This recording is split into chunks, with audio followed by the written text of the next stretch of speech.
আরামবাগ এখন নতুন জেলা, মহকুমা জুড়ে আনন্দের জোয়ার। আরামবাগবাসীর দীর্ঘদিনের স্বপ্ন পূরণ হলো। পশ্চিমবঙ্গ রাজ্য সরকারের প্রথম বাজেট পেশের দিনে আরামবাগকে একটি সম্পূর্ণ নতুন এবং পৃথক জেলা হিসেবে স্বীকৃতি দেওয়া হলো।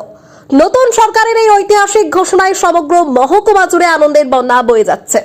দীর্ঘ কয়েক দশক ধরে আরামবাগকে আলাদা জেলা করার দাবি জানিয়ে আসছিলেন স্থানীয় বাসিন্দারা।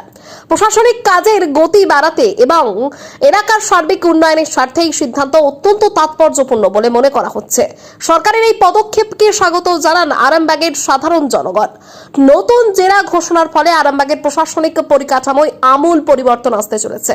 এখন থেকে জেলা স্তরের সমস্ত সরকারি সুযোগ সুবিধা এবং প্রশাসনিক কাজ এই এলাকা থেকেই পরিচালনা করা সম্ভব হবে। এর ফলে সাধারণ মানুষকে আর দূরবর্তী জেলা সদরে ছুটতে হবে না, যা স্থানীয় অর্থনীতি এবং জীবনযাত্রার মান উন্নয়নে বড় ভূমিকা পালন করবে।